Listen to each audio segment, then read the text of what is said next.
Yeah, I guess we're about the time of the learning tree, I guess. 16. Ah, the learning tree, yes, yeah. Right now, how did you get involved in that project? I was in Hello Dolly, and the word went out that they were going to cast the learning tree, that there was a part for a young 15 or 16, there was a part for a 15-year-old and a 16-year-old. And at that time, I was 25, but I had just stopped doing teenage modeling, because I know people say, well, you know, it's an ego trip when you say this, but I really did not look my age. I was actually playing younger parts. And I could not get an audition for this role to save my life. And you know that a part is yours when other actors are coming up to you and saying, you auditioned for that, didn't you? Because you'd be good for that. You know, could not get an audition.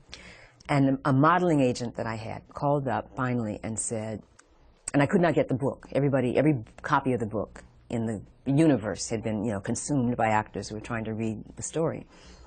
So this agent calls up and says, Barbara so-and-so has an audition for the Learning Tree for the part of the sister, and she's in Cleveland, my hometown. So would you please do me a favor? Would you go over there and pretend to be her and let me know what happens? And I was like, oh, sure. Oh, sure. So I got myself together, and I started to put braids. I said, no, everybody else is going to do braids. So I just wore my hair long, and I put a big bow, kind of old-fashioned bow, because it's a period piece, period to us. And I went over.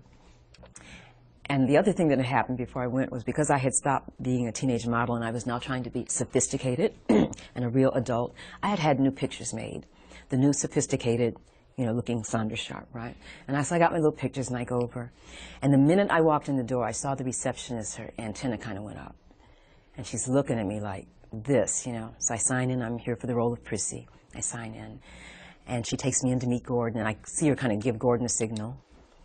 And I sit down and meet Gordon. We talk for a little bit. He asked me to read. At the end of the reading, Gordon says, that was good. He said, yeah, I like that. But these are the worst goddamn photographs I have ever seen. And he takes my photos and he tears them up in 8 pieces. And I just wanted to, like, become part of the carpet. I was so humiliated. And then a couple months went by, and I got a call that I was being flown out to California to screen test. And I did my screen test. The only other person that I know that was up for it, who screen tested the same day, was Quincy Jones's daughter, who had a totally different look than I did and a totally different feel. And then I got a call that I had the part, and I was doing Hello Dolly at that time. So I was the second actor to leave Hello Dolly to go do something else. And went out to Kansas, and it was just absolutely one of the most incredible experiences of my life, working with Gordon. I learned so much. The cast was just incredible. Estella Evans, S.Pearl's sister, played the mother, and Kyle Johnson played Gordon. And a number of newcomers, a young man who now owns a restaurant, has owned a restaurant for a number of years called Stevie's on the Strip. He was one of the little boys, little boy that called Vinegar, that Gordon saw driving down the street and pulled over and said, what's your name? He said, Vinegar. He says, that's your name? Vinegar? Yeah. You ever do any acting? No. Want to? Oh, come with me. So, and just to watch Gordon operate in front of behind the camera, but the sense of family that he created, because everybody who's there wanted this project to succeed. Because just for the record, Gordon Parks was the first African-American to direct a major feature film for a major studio, which was Warner Brothers. So there was a lot on the line.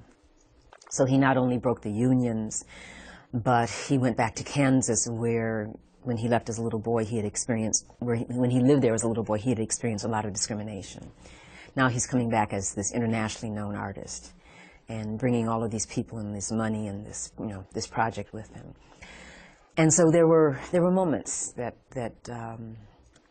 reflected back on that period.